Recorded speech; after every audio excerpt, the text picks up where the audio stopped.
स्वागत है। मैं विवेक बिंद्रा, मोटिवेशन स्पीकर और बिजनेस कोच। आज हमारे साथ बैठे हैं डॉक्टर वेलुमणि फ्रॉम थायरोकेयर। आप जानते हैं थायरोकेयर टेक्नोलॉजी लिमिटेड के बारे में। डॉक्टर वैल्यू मनी भी बोलते हैं लोग इनको, हैं जी, वैल्यू मनी। इन्होंने मनी की इतनी वैल्यू क्रिएट कर दी कस्टमर की लाइफ में भी, इसलिए इनकी लाइफ में भी हो गई। सैचुरेटेड मार्केट में आए थे, लगभग मार्केट में सबसे आखिरी में आए। इनके कॉम्पिटिटर बड़े ताकतवर थे, पहले से थे, और आज उन सब कॉम्पिटिटर्स के बीच में अपनी शानदार जगह बनाई, इन्होंने मार्केट क्रिएट करी। तो लेकिन आपने प्रोडक्ट में क्या डिफरेंशिएटर लेकर के आए और मार्केट में उसको डिस्ट्रीब्यूट कैसे किया? उससे पहले अगर आप थायरोकेयर के बारे में नहीं जानते तो आप क्विकली जान जाएं। आज लगभग मार्केट कैप इनका 2700 साढ़े 2700 करोड़ का हो चुका है। इनके प्रॉफिट, इनके टर्नओवर के 1/3 इन्होंने इंश्योर किए। 100-125 करोड़ से ज्यादा का हमेशा अपने पास कैश रिजर्व बना के रख पाते हैं। आज लगभग 1 करोड़ 60 लाख सैंपल्स को प्रोसेस कर रहे हैं। 9 करोड़ इन्वेस्टिगेशन पर ईयर कर रहे हैं। 1,500 एम्प्लॉइज के साथ पूरे देश में फैल चुके हैं। लगभग कुछ और इंपॉर्टेंट डेटा पॉइंट, 550 शहरों के अंदर हमारे देश के सैंपल्स ये कलेक्ट कर पा रहे हैं। 2 लाख स्क्वायर फीट का इनका वर्ल्ड क्लास ग्लोबल लेवल का सेंट्रल प्रोसेसिंग लेबोरेटरी, जिसको बोलते हैं CPL, और इनके पास होती है RPL, जिसको बोलते हैं regional processing laboratories. Hub and spoke model पे चलते हैं। अपनी लैब्स में कलेक्शन सेंटर से लेकर के आते हैं। फ्रेंचाइजीज इन्होंने अपने बड़े अच्छे बिल्ड किए। पर इससे ज्यादा मैं बताऊं, मैं चाहूंगा आज डॉक्टर वेलुमणि से आप डायरेक्ट सुने। डॉक्टर वेलुमणि, आपका बहुत बहुत स्वागत है sir, thank you very much. बचपन में आप एक गांव से आए थे, तो गांव में क्या पढ़ाई इतनी बढ़िया थी जो आप इतना पढ़ गए इतना तेजी से? ऐसा तो पढ़ाई सरकार की पढ़ाई था, और उन दिनों में मील्स स्कूल पे लाया गया था। अगर वो मील स्कूल पे नहीं आता, मैं स्कूल नहीं जाता। अगर मैं स्कूल नहीं जाता, मैं अभी बात नहीं बनता। और 5 क्लास, एक क्लासरूम, एक क्लास टीचर। तो मैं लोगों को ये कहने आता हूँ, which school you study is not as important as how do you study. तो मेरा भाग्य रहा कि मैं गांव से आया और गरीब था, और परिवार की सबसे एल्डेस्ट बेटा था, और मेरी मम्मी का 5 बच्चे थे। मेरी मम्मी ने 2 भैंस पाला और उनकी दूध से हमें बढ़ाया। और मैं उन माता जी को हमेशा याद रखता हूँ, जो इतना गरीब होते हुए भी अपनी पूरे बच्चे को मद्रास यूनिवर्सिटी में ग्रेजुएट बनाया और मुंबई यूनिवर्सिटी में पोस्ट ग्रेजुएट बनाया। तो वो मैं कभी भूल ही नहीं सकता हूँ। लेकिन गांव मुझे बहुत बड़ा आदमी बनाया, क्योंकि गांव में थियरी नहीं होता है, पूरा प्रैक्टिकल्स। सुबह से शाम तक एक ही काम है, प्रॉब्लम सॉल्विंग। सो जब ये मैं 20 उम्र का था, मेरा पास इतना कॉन्फिडेंस था, मैं मुंबई तक निकल आने के लिए भी मेरा मन किया था। अदरवाइज मद्रास में रहकर और हिंदी नहीं जानते हैं, और वो नॉर्थ में आते नहीं हैं। ज़्यादातर अटलांटा जाता है, सिएटल जाता है, लेकिन नॉर्थ में नहीं आते हैं। तो आ गया, और जैसा रास्ता नहीं था तो ट्रेन में बैठा। अभी भी याद है, S9 कोच था, 41 सीट नंबर था, और 18 अगस्त 1982 को VT रेलवे स्टेशन में उतरा था। 3 रात सोया था, क्योंकि मेरा पास क्रेडिट कार्ड नहीं था, ना पर्स था क्रेडिट कार्ड रखने के लिए। सिर्फ 500 रुपया था, और उसको पहला पगार तक खींचना है।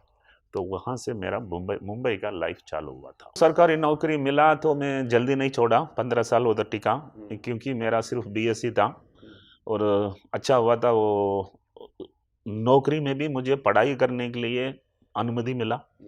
तो MSc हुआ, PhD हुआ, शादी हुआ, बच्चे हुए, और उसके बाद 15 साल निकल गए।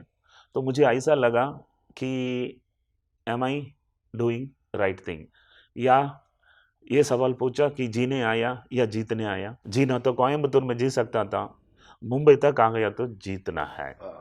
बड़ा होना है या बुढ़ा होना है? बुढ़ा तो अपने आप होते हैं, वो भी सरकार नौकरी में जल्दी होते हैं। तो बड़ा बनना है तो कुछ रिस्क लेना है। और ऐसा भी है, मेरा मम्मी कह रही थी, you are a restless kid. अभी मेरा बेटी कह रही है कि you are a restless dad. मैं ये कहने आ रहा हूँ, दुनिया में 2 ही तरीका के लोग हैं, एक रेस्टलेस है, दूसरा KPM है। रेस्टलेस है मतलब उठते हैं, गिरते हैं, फिर से उठते हैं, चलते हैं, गिरते हैं। फिरते उठते हैं, चलते हैं, दौड़ते हैं, गिरते हैं, फिर से उठते हैं, चलते हैं, दौड़ते हैं, दौड़ते हैं, दौड़ते हैं, जब तक जीतते हैं। इसको एंटरप्रेन्योर मानते हैं।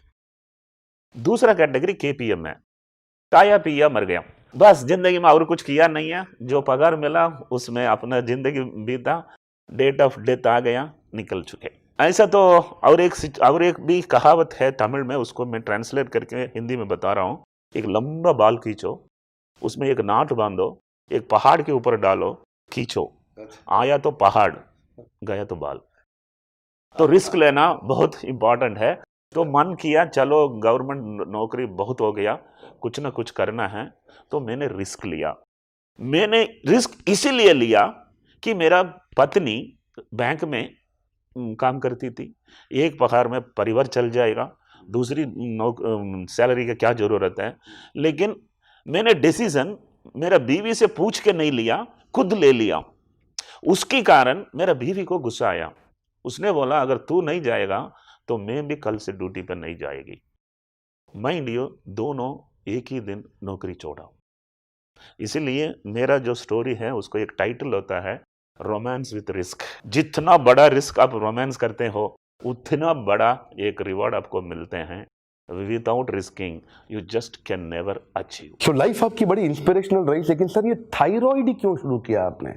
जब आप आए तो उस समय तो टेस्ट तो बहुत तरह के हो रहे थे, पर आपका मैक्सिमम फोकस थायराइड पर रहा। Any specific reason? ऐसा तो हम जो सोचते हैं वो होता नहीं है, जो हो जाता है वो हम कभी सोचा ही नहीं था। मुझे नौकरी चाहिए था, नौकरी मिला, जिस टेबल में मैं बैठा उस टेबल का काम थायराइड टेस्टिंग करना। पीएचडी थायराइड बायोकेमिस्ट्री में किया। लेकिन एक बात है, मैं मैथमेटिक्स स्टूडेंट था, जब भी मैं नौकरी में आया मुझे पता नहीं था कि थायराइड कहाँ होता है। लेकिन सिर्फ 10 साल में मैं उसमें पीएचडी ख़त्म किया और 10 साल में world's largest thyroid testing laboratory भी करने लगा। आपने पीएचडी कौन से साल में खत्म किया? 1995 में ख़त्म किया, 1996 में थायराइड केयर चालू कर दिया। 96 में था थायराइड केयर चालू किया और वर्ल्ड लार्जेस्ट थायरोकेयर का वो 2002 में हुआ। सो 1982 to 1992 is a PhD in thyroid. In 2002 it is a world's largest thyroid testing laboratory. एक मैं समझाता हूँ, if you do what you have studied you will survive, but if you do what you have not studied you will be the leader. ये मेरा अनुभव है। सो आपको मौका मिला तो रीसेट करिएगा, रीसेट बटन दबाने के लिए हिम्मत चाहिए। एक बार दबा दिया तो बहुत बढ़िया आगे आप बढ़ सकते हैं। पर इसमें रिस्क बहुत है। रिस्क नहीं तो कुछ है ही नहीं है, आपको रिस्क लेना है। अगर रिस्क से डरते हैं तो बस एक कारण में बैठ के अपना जिंदगी बीत ली। और आपने बताया सरकारी नौकरी में बूढ़ा जल्दी हो जाते हैं। जल्दी हो तो एक बात बताइए, बिना पैसे के आपने इस बिजनेस को बड़ा कैसे किया? आपका बाद में आईपीओ भी आया, आपने कोई, मैं आपकी बैलेंस शीट पढ़ रहा था तो आपने कोई लोन नहीं लिया, बिना कर्जे का कंपनी, ऊपर से 100-125 करोड़ रुपए का आपके पास कैश रिजर्व भी है। तो ये आपने इतना हम्बल बिगिनिंग किया और इतना प्रॉफिटेबल भी बना दिया और कस्टमर को भी बड़ा लो कॉस्ट किया। पैसा कहाँ से आया आपके पास बिजनेस करने के लिए? ऐसा तो फाइनेंशियल मैनेजमेंट मेरा मदर ने मुझे सिखाया था। जब ये दूध का पैसा 70 रुपीज़ हर हफ्ता था, उसने कभी किसी से एक पैसा ऋण नहीं लिया था। एक पैसे का लोन नहीं लिया? लोन नहीं लिया था। जब भी मेरी मम्मी 5 बच्चे को पाल सकता है तो लोन लेना जिंदगी में हमेशा ऑप्शन है, बिना लोन चल सकता है। तो व्यक्तिगत में कभी लोन नहीं लिया हूँ, कंपनी कभी लोन नहीं लिया है, बहुत फ्रूगली चलाया हूँ, बहुत धीरे चलाया हूँ, लेकिन कंसिस्टेंटली उसमें ध्यान इतना था कि वो पैसा उससे ही आया, उसी पैसा को उसमें ही डाला, कभी बाहर नहीं लिया गया। तो ये बहुत मुझे भी आश्चर्य लगता है कि इतना बड़ा कैसा बना और बिना पैसा। आपने आईपीओ कब निकाला पहली दफा? आईपीओ तो 2016 में किया था, 2016 में। और जब ये किया था मुझे 2400 करोड़ का मार्केट कैप का सेबी ने परमिशन दिया था।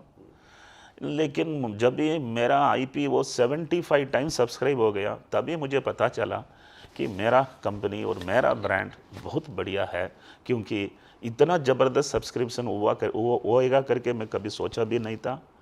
दिसंबर 2016 में बिजनेस वर्ल्ड ने एक पन्ने में लिस्ट किया था रिचेस्ट इंडियंस का, उसमें मेरा नंबर 149 देकर मुझे आश्चर्य लगा कि मैं इतना दूर आ चुका हूँ, जब भी गांव से 500 रुपया लेकर एक अनरिजर्व कंपार्टमेंट में मुंबई तक पहुंचा हुआ आदमी। आज देश के 150 सबसे अमीर लोगों में आपका नाम आ गया। तो बहुत खुश हूँ। जर्नी बहुत रोमांचक रहा, बहुत मोटिवेशनल रहा, और कभी एक दिन भी बुरा नहीं लगा कि अभी मैं क्या करूँ।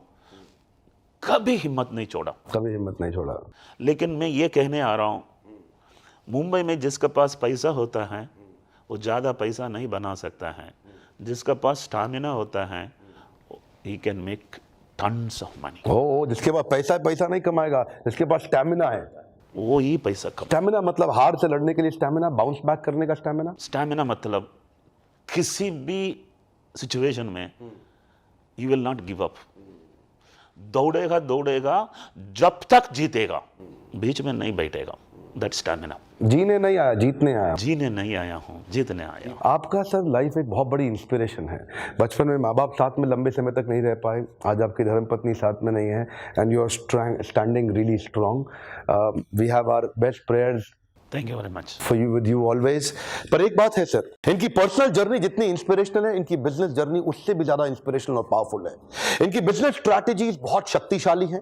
एवरीथिंग अबाउट एंटरप्रेन्योरशिप के बारे में आप जानते हैं, बड़ा बिजनेस मोबाइल एप्लीकेशन पे जो आप डाउनलोड कर चुके हैं। वहीं इनके 2 पावरफुल बिजनेस लेसन्स के वीडियोस आने वाले हैं कि कैसे बिना पैसे के कौन सी स्ट्रैटेजीज इन्होंने इंप्लीमेंट करी। लाइव अपने खुद मुखारविंद से आप इनसे सुनेंगे, डॉक्टर वैल्यू मनी से। बड़ा बिजनेस मोबाइल एप्लीकेशन अगर आपने डाउनलोड नहीं किया तो अब भी डाउनलोड करें और जाकर के रजिस्टर करें प्रोग्राम को, जहां पे आप जाकर के लाइव ये दोनों वीडियोस, उनकी बिजनेस केस स्टडी कि कैसे इन्होंने स्टेप बाय स्टेप धीरे धीरे अपने बिजनेस को बड़ा किया, इतना बड़ा फ्रेंचाइजी नेटवर्क बिल्ड किया, बिना पैसा हाथ में रखे हुए भी आज 125 करोड़ से ज्यादा का कैश रिजर्व बनाया। कंपनी आज इनको मार्केट में इन्वेस्टर्स इनके साथ इतना इंटरेस्ट दिखा रहे हैं। इनकी मैन पावर 1500 कैसे इतना जबरदस्त काम करती है, वो सारी बिजनेस स्ट्रैटेजीज जिसमें इन्होंने अपने आप को फाइनेंशियली फ्रूगल रखा और चैनल पार्टनर्स के साथ कंटिन्यूअस एक्सपेंशन किया, लो कॉस्ट इनोवेशंस बिल्ड करके लो कॉस्ट प्रोडक्ट मार्केट में दिए। इस वीडियो को कंप्लीट करने से पहले मैं आपको रिक्वेस्ट करूंगा, इस वीडियो को जरूर देश हित में शेयर करिए। डॉक्टर वैल्यू मनी की स्टोरी पूरे देश को पता चलनी इसलिए भी जरूरी है ताकि गांव का आदमी जो कहता है ना, मेरे पास मैन पावर नहीं है, मेरे पास पैसा नहीं है, मेरे पास ताकत नहीं है, मेरे पास मां बाप नहीं है, मेरे पास रिश्तेदार नहीं है, मेरे पास घर की कोई पुरानी फैक्ट्री नहीं है, कोई इंडस्ट्री नहीं है, उन सब के लिए यह वीडियो एक करारा जवाब है। आपके पास रिसोर्सेज नहीं है लेकिन रिसोर्सफुलनेस है, आपके पास पैसा नहीं है, पैसा जुटाने की क्षमता है, आपके पास प्रोडक्ट नहीं है, प्रोडक्ट बनाने की क्षमता, आपके पास कस्टमर नहीं है, कस्टमर लेके आने की क्षमता है। डॉक्टर वैल्यू मनी का ये वीडियो वो पावरफुल इंस्पिरेशन दे सकता है। गांव गांव तक लोगों तक ये इंस्पिरेशनल वीडियो पहुंचना चाहिए। हमारे साथ जुड़े रहने के लिए, हर बार वापस आके वीडियोस को देखने के लिए, कमेंट बॉक्स के अंदर अपनी फरमाइश बताते रहने के लिए आप सबका प्रेम पूर्वक दिल से बहुत बहुत धन्यवाद। डॉक्टर वैल्यू मनी, आपका डबल धन्यवाद। Thank you very much sir.